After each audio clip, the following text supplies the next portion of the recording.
Hi, everybody. Welcome to Behind the Pages, CFMA's virtual book club, where we take one idea from CFMA Building Profits magazine and make it useful this month. I'm Laura O'Connor, and with us, Hi, I'm Lindsay Sullivan. I'm going to be I behind love the it. keep an eye on the chat and making sure it runs smooth. Thanks, Lindsay. And I'm Sal Marino. Thanks, everybody, for spending some time with us on technology today.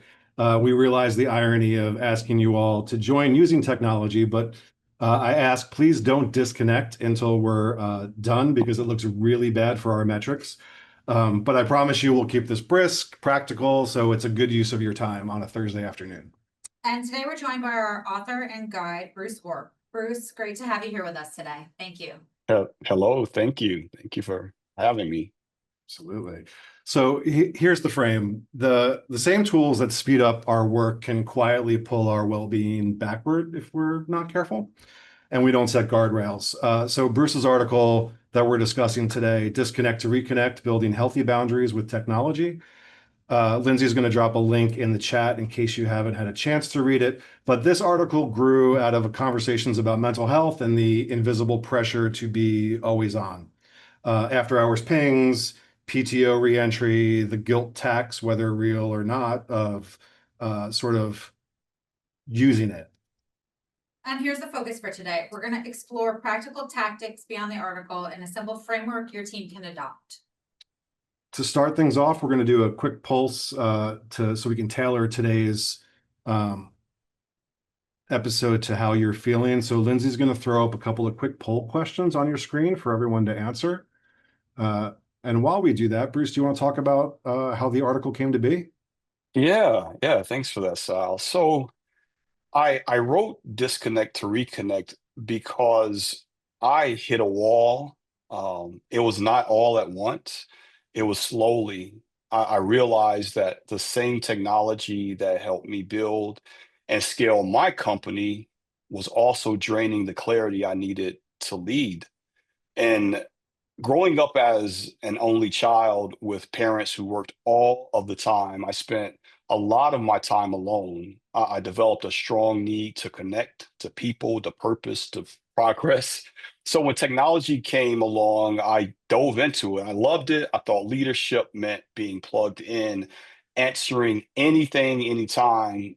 But what I learned the hard way is that constant availability isn't connection. It's more like exhaustion dressed up as commitment.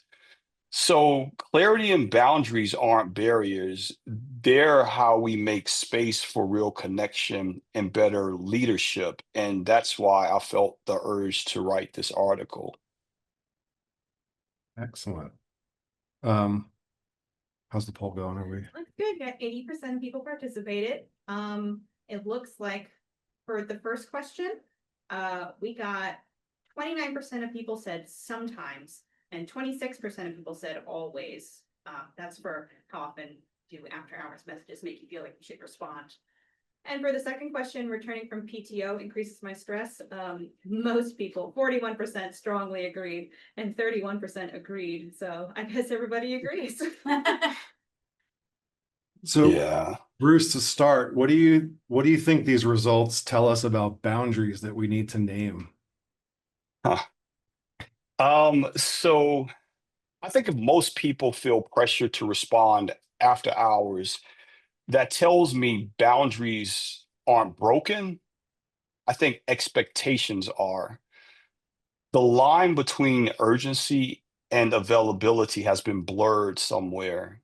I think we've built a culture where silence feels like neglect, right? Instead of trust. What this shows is that we need to name and normalize healthy boundaries because when we don't, people feel that silence with guilt. And I am one that can say I've been there, and sometimes I do feel that as well. But I also know that guilt is a terrible productivity tool, and I'm sure you can relate to that. Yeah. And in your article, you talk about boundaries for different roles, always on to on purpose. Can you advance to the next slide for that, Lindsay? We have it broken down. You talk about this in the article, but operators, stewards, catalysts, and strategists. For operators and stewards, what's one boundary that they can set maybe this week that would pay off immediately in their role? So, all right. Operators, to me, the operators are the executor, right? They're the ones that they keep the business running, but they live in constant reaction.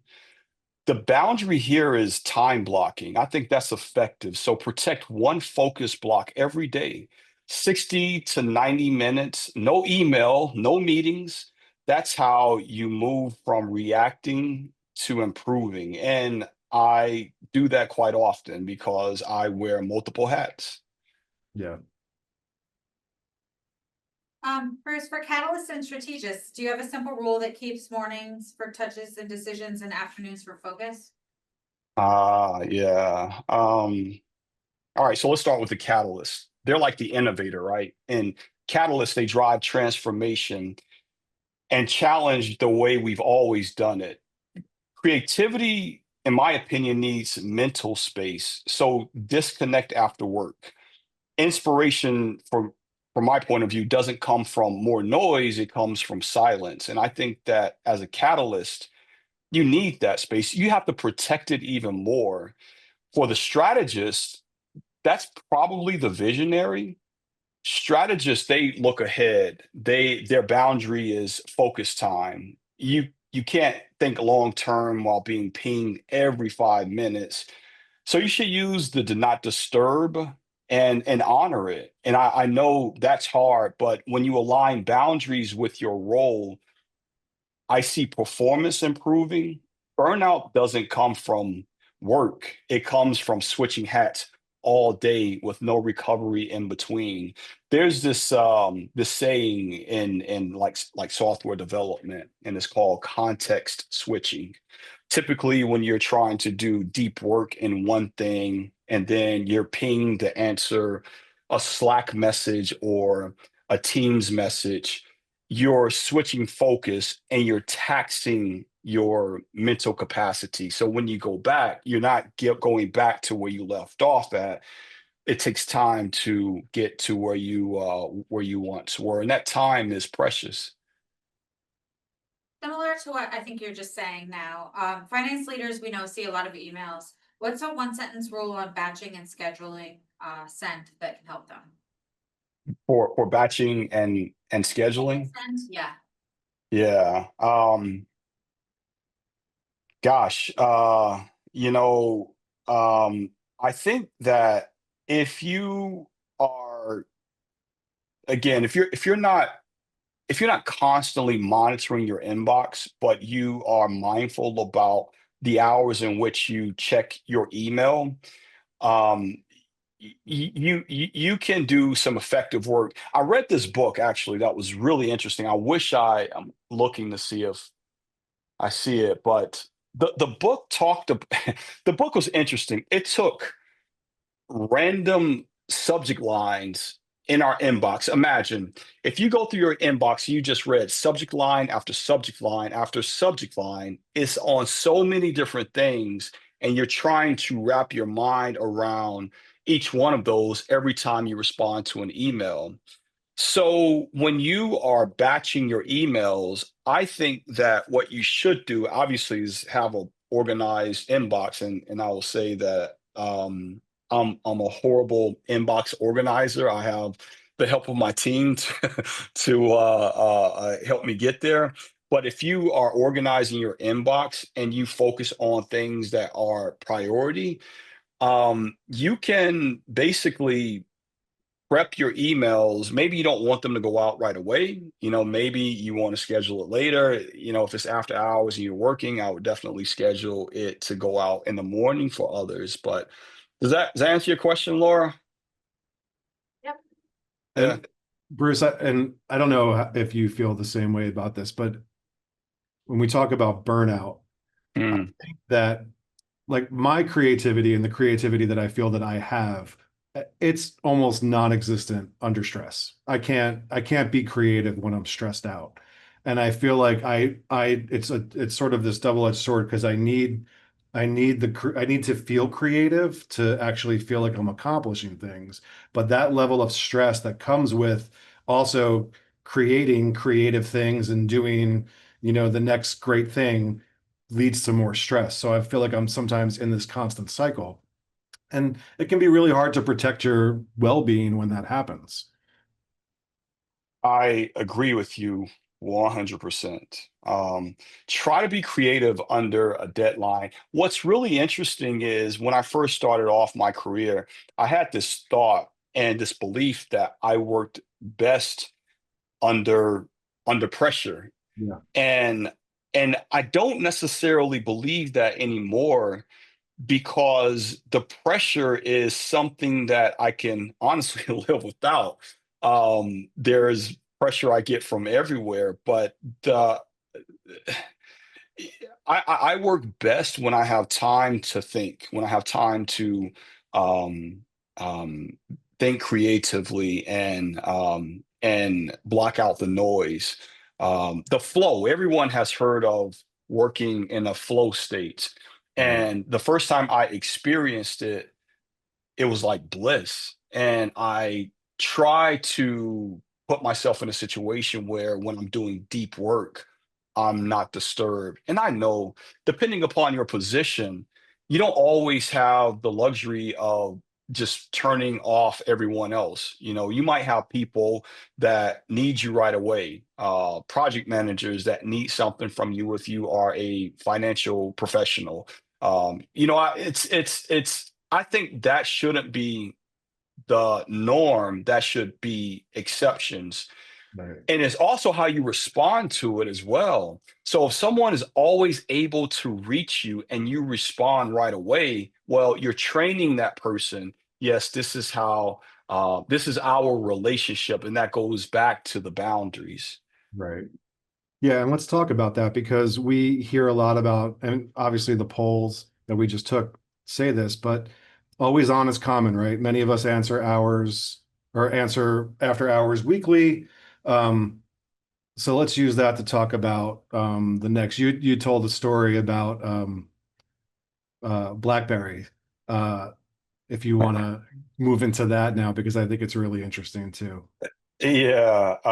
Gosh. I mean, some people here probably never heard of BlackBerry, the device, maybe the fruit, right? But when I started out, I was obsessed with tech. I loved the speed, the control, and back then, in my opinion, real leaders they had Blackberries. Oh my gosh, I would look at them thinking to myself, they're not even in the office and they're able to work. I thought that was power. If your phone buzzed, you answered it day or night. It didn't matter. I thought being always on meant you cared the most. Now I'm like, please take my phone from me, take my laptop, because what I learned, and this was learned the hard way, is that constant availability isn't great service. I think it's quiet chaos. You start mistaking responsiveness for effectiveness and leadership, like real leadership, isn't about answering everything. I think it's about defining what deserves your attention. And clarity is better service than speed. I have been on many phone calls with people that it takes a while to get to the root cause of the message because there's a lack of clarity. And I get it. Have you ever been in a Starbucks and just sat and listened to other conversations? You would hear so much, yeah, yeah, yeah, yeah. I know. Like it's just people have this need to and I get it. We get excited, we talk, you add caffeine to it, it's a mess. But clarity is really important. And being in the moment, being present and speaking thoughtfully, I think is it even pauses, right? So Laura, Sal, in a conversation, are you comfortable with pauses in a conversation? So I am now, but I never used to be. I never used to be. I always had to fill that gap because I felt like if I pause, well, and there's also some people who will fill that gap naturally if you do pause. So I don't, I think sometimes you tailor it to who you're speaking with, but I learned to always have the voice and to say something. But now I'm more comfortable with natural pauses and also taking time to respond before I say something, because generally what I'm saying is not smart. So I want to think about it for a little while. But that's just happened recently for me. I don't know how Yeah. you guys. That as well. When I know someone better, I'm more comfortable with the pause because I know our cadence.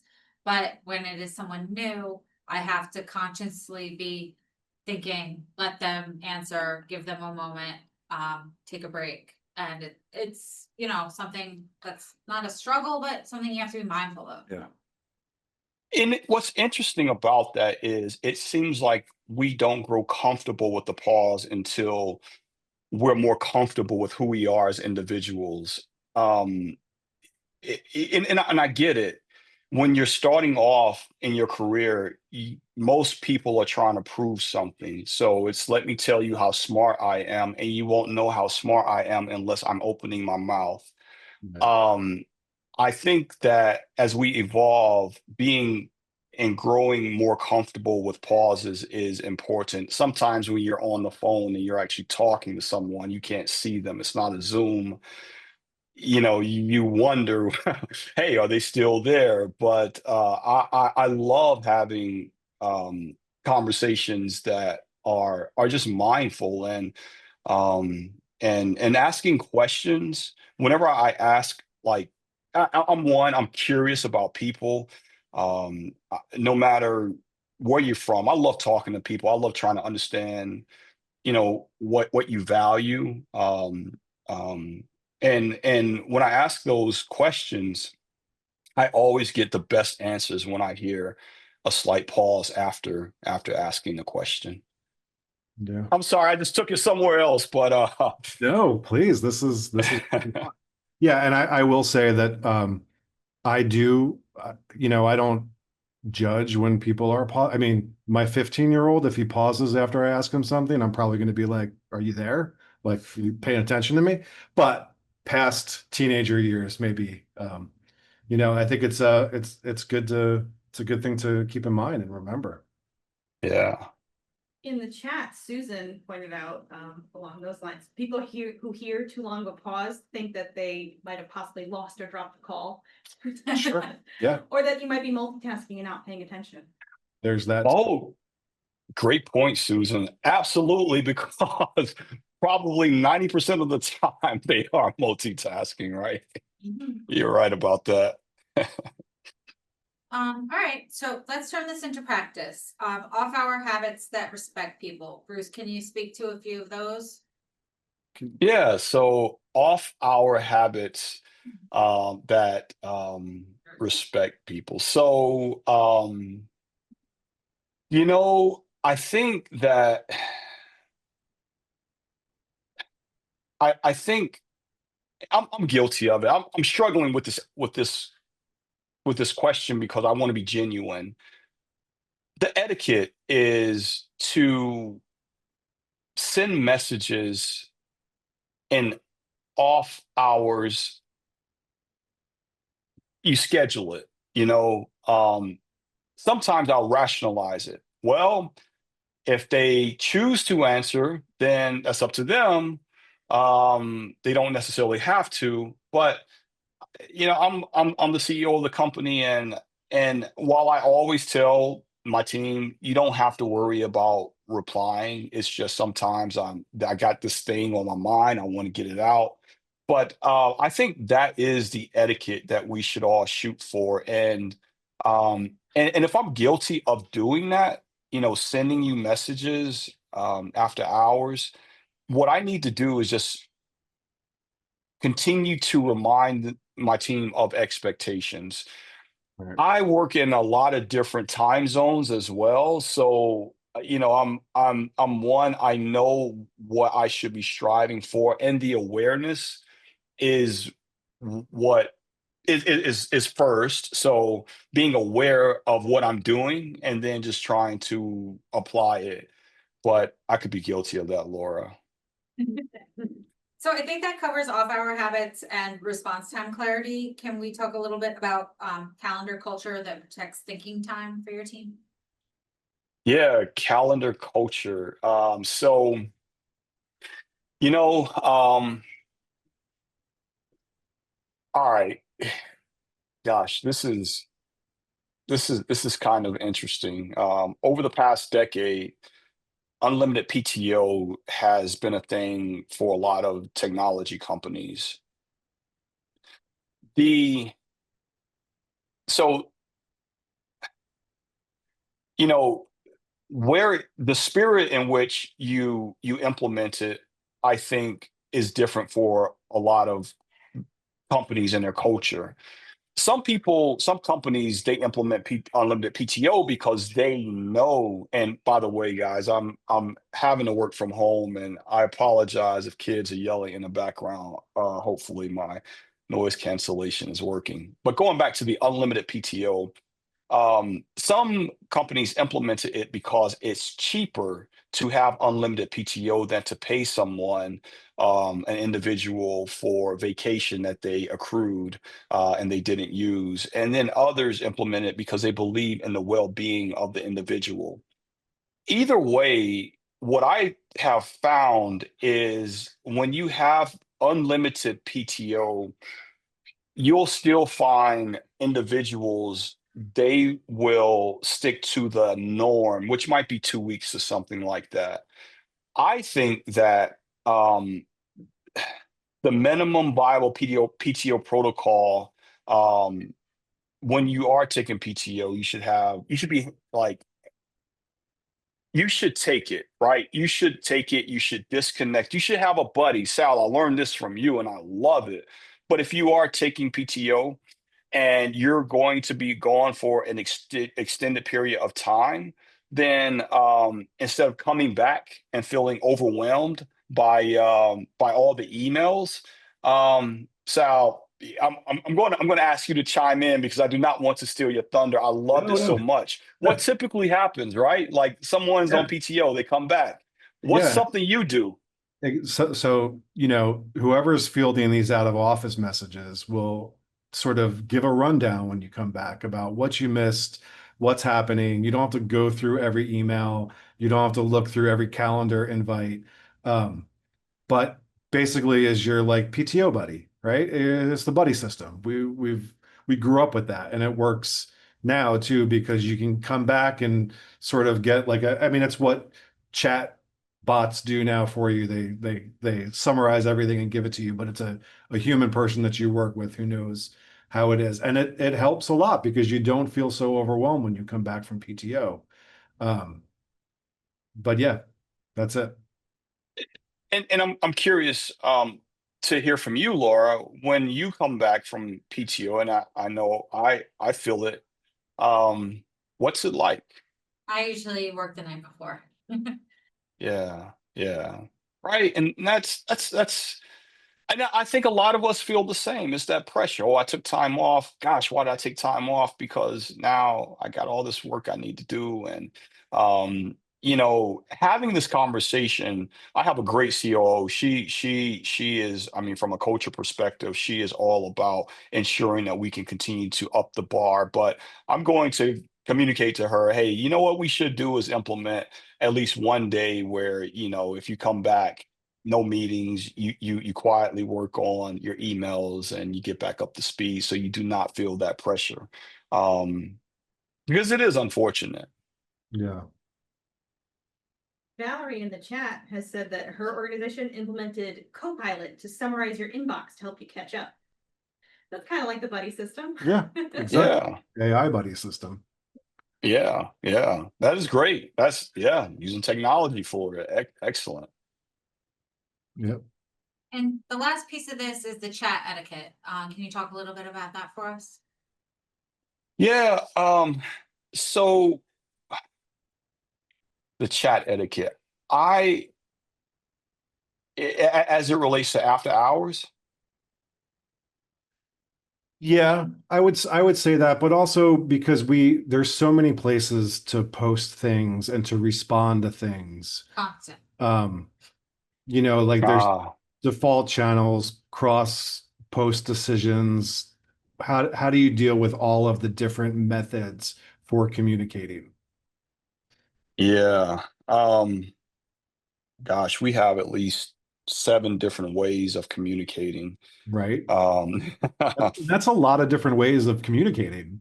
it is. But you know what's interesting is, as a company, we've found a rhythm that is that works. So you communicate on certain channels depending upon the content of the message. But I also believe that in terms of chatting, you so what I love in chats, let's say Teams or Slack, if you use Slack, there is a status too, right? And the status is something that I think should be used often.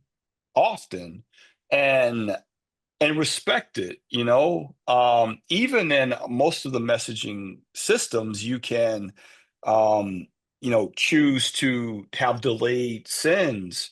But I just think that as it relates to the chats, you should certainly you should I hate to say should, what someone should do, but for what works for me is only responding when I can, right? So going back to expectations, I want to set expectations with everyone, and they should set expectations with me. If those expectations need to be refined, we could do that as a team, but the communication is something that I think gets lost in various technology outlets. My gosh, I have a 19-year-old daughter, and like, I had to figure out the best way to communicate with her, and I'm sure Sal, Laura, you all understand. It's trying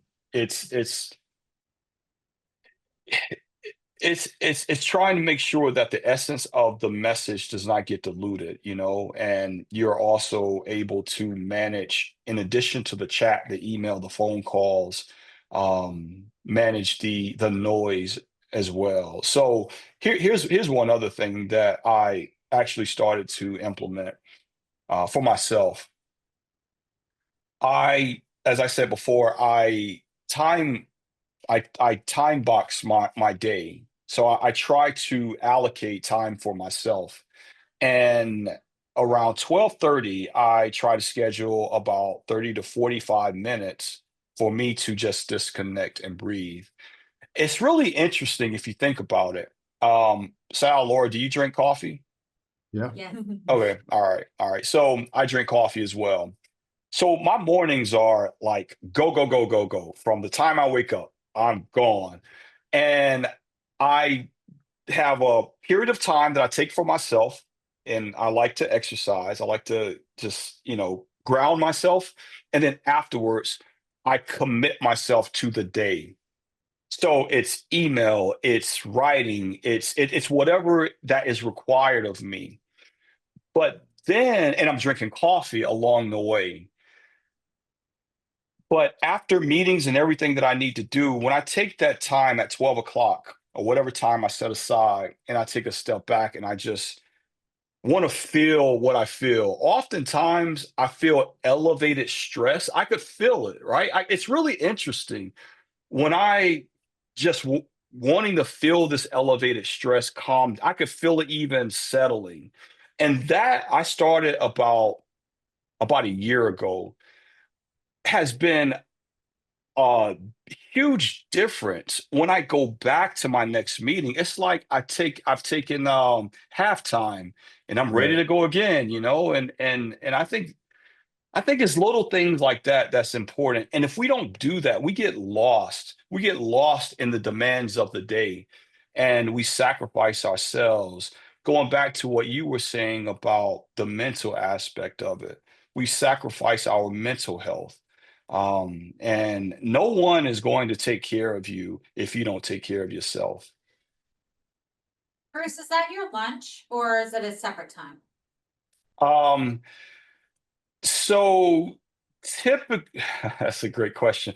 Typically, I eat a later breakfast, Okay. and it's a kind of a filling breakfast. So when I do eat my lunch, it's later in the day. So it's kind of just a break for Bruce. And do you do that daily? I do. When I'm not traveling, I do, yeah. Yeah. That's a whole nother topic, right? Traveling and yeah. Well, I did want to circle back to the when you talk about the status messages, because I'm a big fan of having status messages in Teams. We're a Teams company here, but every time I do it, and I'm going to date myself with this, I'm reminded of AOL AIM days where I'm setting status messages. But I like it because I'm just telling people what I'm doing. Don't bother me here. I'm busy here.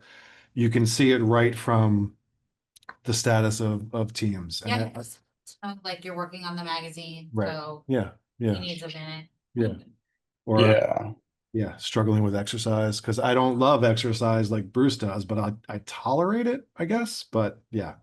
I'm kind of curious if anyone in the audience utilize statuses and how it works for them. I know chat has been active, but I'd love to hear if it works for them or not.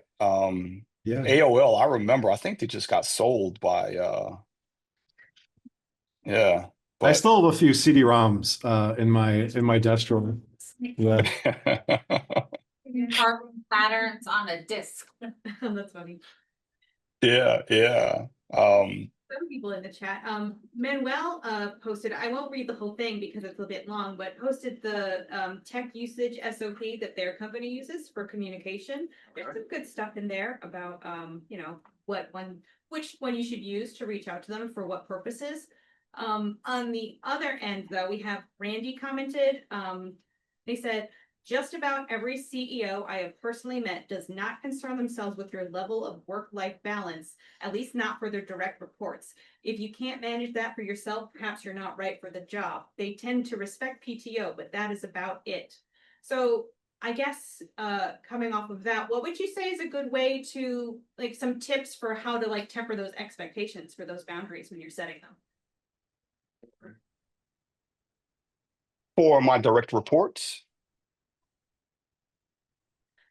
Yeah, or even for people, yeah, you report to, or people who report to you. Gosh, that comment makes me sad.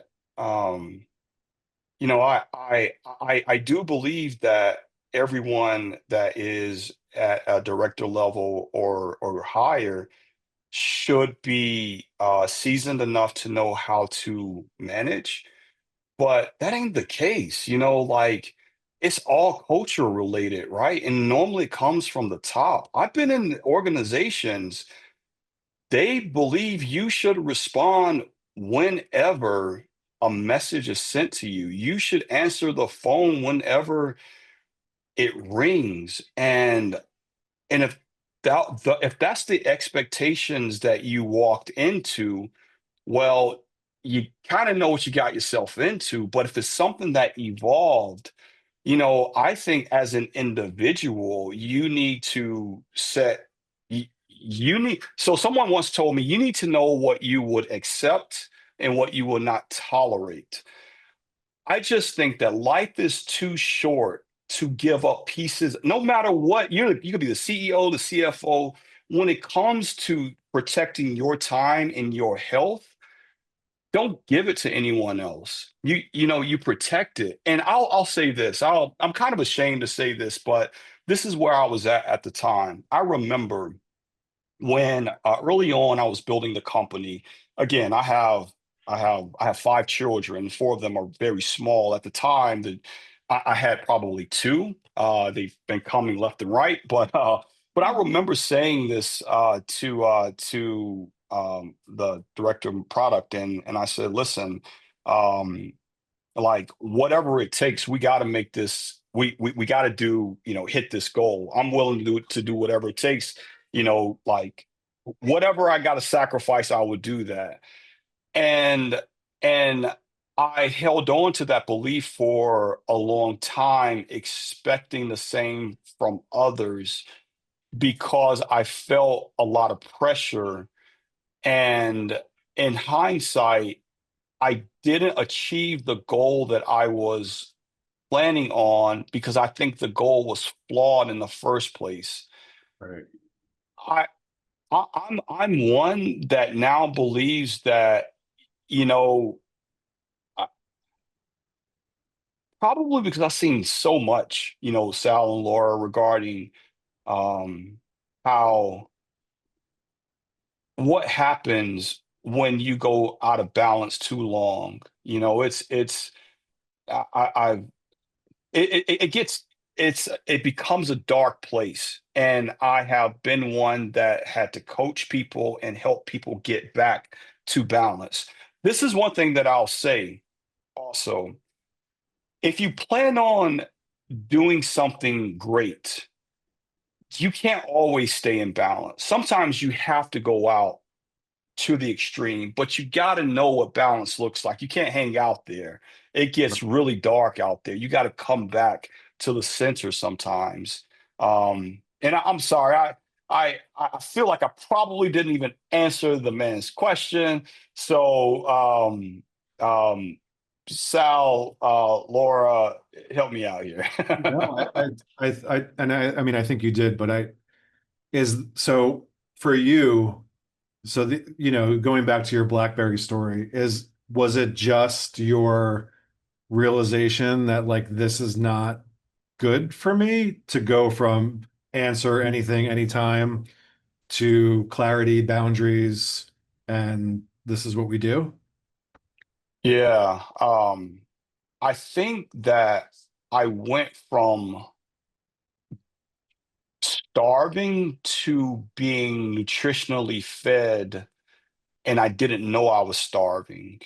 And what I am referring to is, I actually thought about this last night. This conversation we're having. Even if you disconnect, doesn't mean that your mind has disconnected, right? You could turn off. You could walk away from your computer, you could leave your phone. It doesn't mean that your mind has disconnected, because your mind is constantly going over, problems, going over whatever you need to. And I needed to settle my mind. I needed to find a place where I could find peace. And for me, it was a form of meditation. And that's why I'm big on meditating. Disconnecting is one part of it. And and when I was able to settle my mind, I felt like I was fed nutritionally, right? I wasn't starved anymore. And the reason why I say that is because we get used, as human beings, we grow comfortable with just about anything, no matter what the circumstances are. We eventually will become comfortable with it and be okay with it.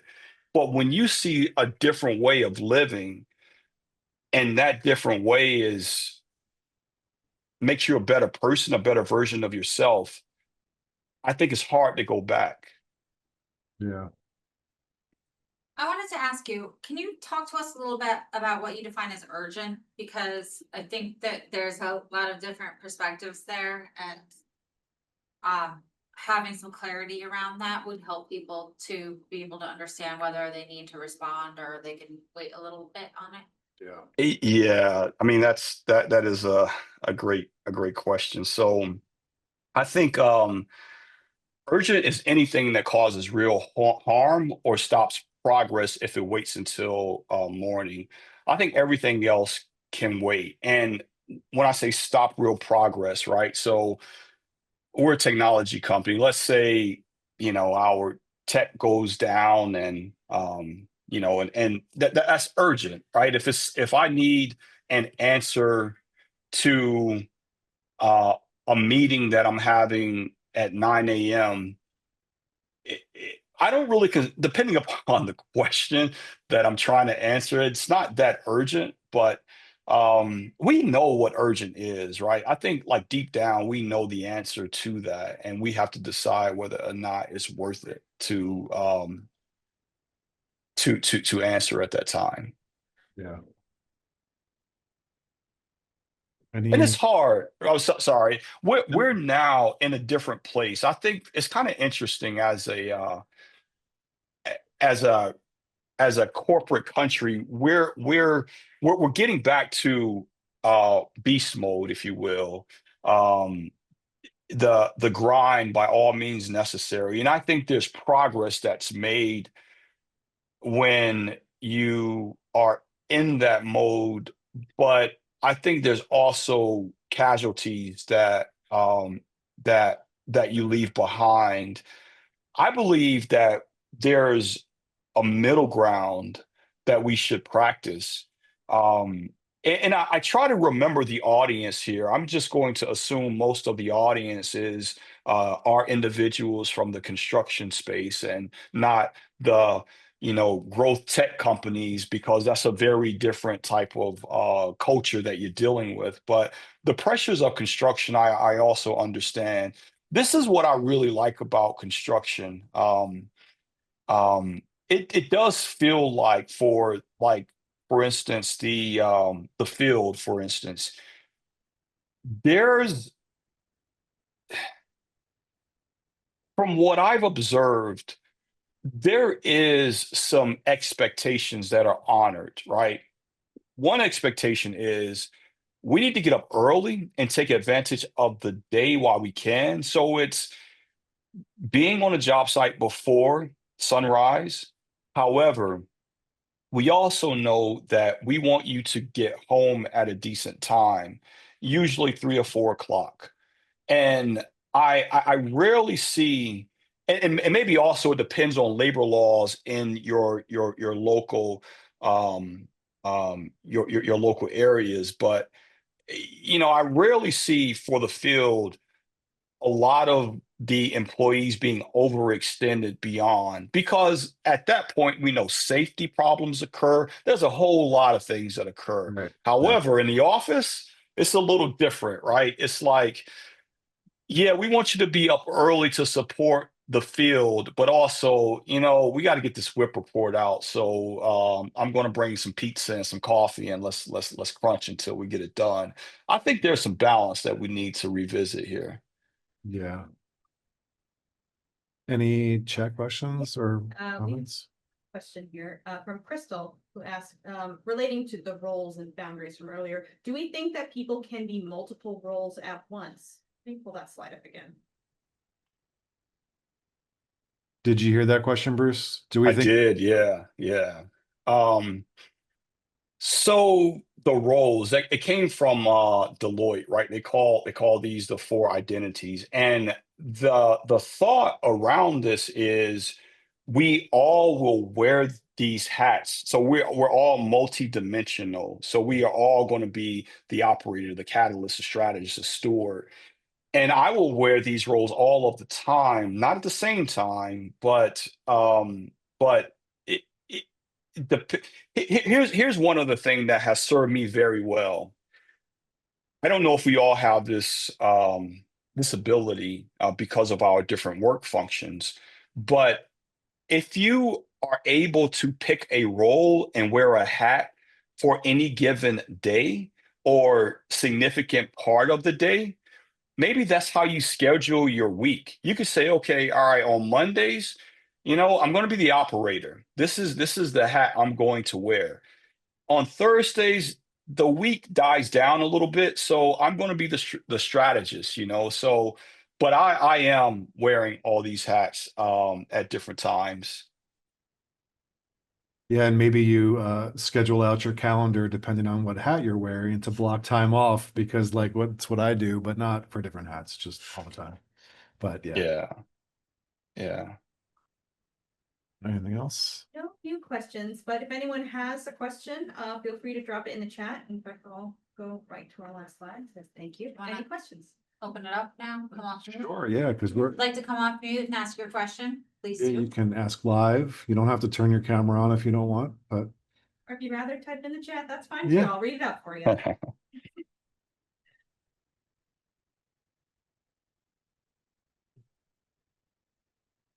so Bruce, your Pronovos has unlimited PTO.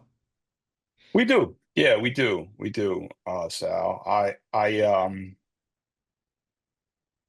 You know, I again, going back to what I was saying about no one typically goes over what's average. I also believe that we should probably take more PTO. So we've been talking about enforcing a minimum amount of PTO a year.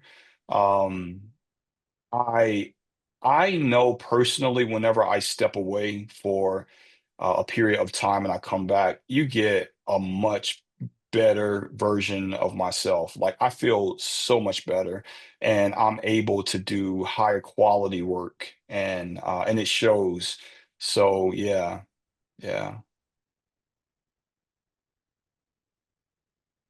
You know, it's interesting because I'm thinking about the comment in the chat about the CEO and who that they don't concern themselves with that level of work-life balance. And I to me, it just doesn't seem sustainable as a CEO or as an organization either, because I feel like to survive, you do need that work-life balance. And I think PTO is a big part of that.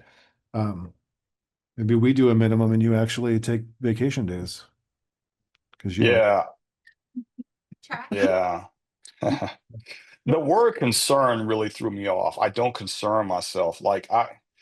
Um, yeah, we're a team, but gosh, I mean, I care for everyone that I work with, and I want to see everyone that I work with be the best version of themselves that they could be. Um, i- if you think about it, and I always say this, but I don't know if you and I ever had this conversation.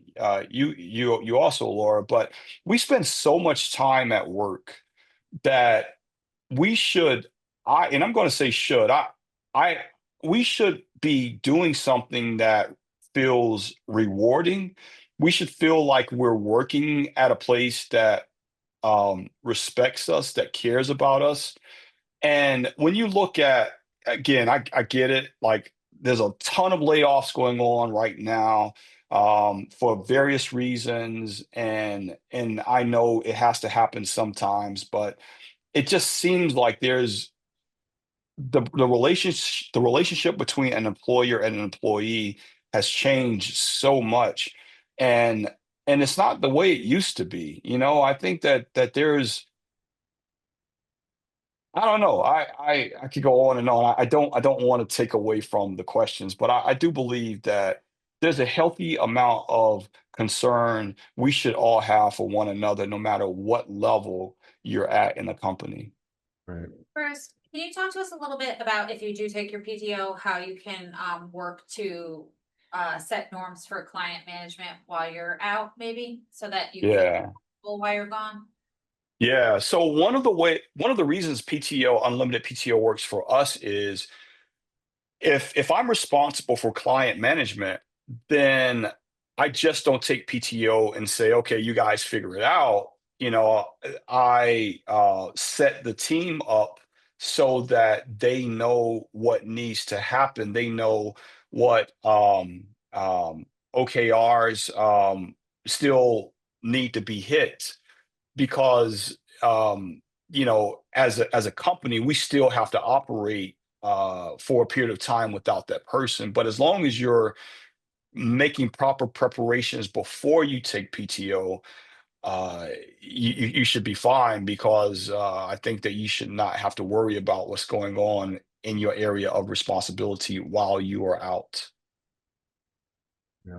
Is that similar for you when you take PTO, or you like, hey, I'm out of here. You guys got it. No, we prepare the team, let them know, I try not to miss anything that's important, and if I do, I make sure that it's covered by somebody. We do a good job here, but there's just a lot. Yeah. A lot going on. Yeah. Except for right before this, she was just gonna walk out and be like, I'm on PTO, you got this on your own. Take I'm that. just kidding, yep. Let me ask you a question for Laura and Sal. Yeah. What is the most important hour of the day for you? For me, it's the first hour of the day. Cause I feel like that's where everything's quiet and I get the most creativity, I think. And maybe it's coming off of coffee or that no one else in the house is awake and it's just me and the dogs or me in the office here and it's quiet. But I think it's the first hour of work. But then on the flip side, it's also, like the first hour of spending time outside of work with family and stuff like that. So maybe I have two favorite hours. I'm not sure. Okay. Yeah. For me, it's not a great answer, but I like working at night when I feel like people are not adding to my inbox and I can get caught up and ahead maybe for the next day. So when I have the opportunity that I can take that extra hour at night to clear out the inbox and feel like I'm ready to go for the next day, I feel better because when you get up in the morning, people have started before you. People are already asking for things and it's a lot of stress to walk into for me. And I start pretty early, so, Right. but it's just the nature of, everyone works at their own speed and at their own time. And so I like the time where you're not getting stuff incoming that you can get rid of the backlog. Yeah. Yeah. I'm just going to add something to consider. A lot of studies have been done to say that the last hour that you are awake is the most important hour within a 24-hour period. So what you do with that last hour is important. And I know a lot of America, they spend that time unwinding either Netflix or whichever streaming service you choose to use. But when you lie down, your brain doesn't shut off, it keeps going. And so I will say, and I would challenge you to, however you spend that last hour, maybe obviously disconnect, but pick up a book, write, do something to help focus on, just to um, tame the mind and calm it down, find equanimity if you can. And when you sleep, your mind is focused on what, not the horror show that, we're Halloween, right? So, but yeah, I read that a while back and I thought that's really interesting. And I've been practicing that. Nice. Yeah. Yeah, I do try and read. I'm a big reader, so I read a lot. Nice. Yeah. So I try and. How many books last year? Was it like 120 something? 120 something? Yeah. Yeah, Only right? like It's my reaction too. I love it. like learning books though, so. It's still Nice. 100, that's over 100 books. Check good. Yeah, no new questions, but a lot of really good comments. Some people commenting about how their prior org PTO, unlimited PTO, sometimes the culture punishes people, and then people commenting about how you should always take your PTO, it's critical to be off. Valerie also said using unlimited PTO needs to be a top-down initiative from company leadership, because I think that also goes into the culture of it. Yeah. Where that people know that it's acceptable to use it. And Andre says that they started reading comic books, and I love that because I read comic books too. Yeah, there you go. Nice. Nice. They're still around. I didn't know they were still around. That's awesome. Oh yeah, I'm there's joking. plenty in my basement. My son is big into them. All right. Well, shall we wrap things up? Yeah. So thank you Okay. all for joining us today. I hope you found this valuable. Behind the pages, page 2. We're going to email you all a link to the slides, a recap, and the recording in a few days. So please be on the lookout for that. And if you need anything in the meantime, feel free to email us. Yeah. And thank you, Bruce. Yeah, thank you, Bruce. And everybody, you got a gold star because you showed up on technology and now you're able to disconnect. Yes. Disconnect. Enjoy Yeah. Halloween Eve. Yeah, Thank tell your you. bosses I said you can all go home. Thank you very much. Bye. Take care, everyone. All right. Bye-bye.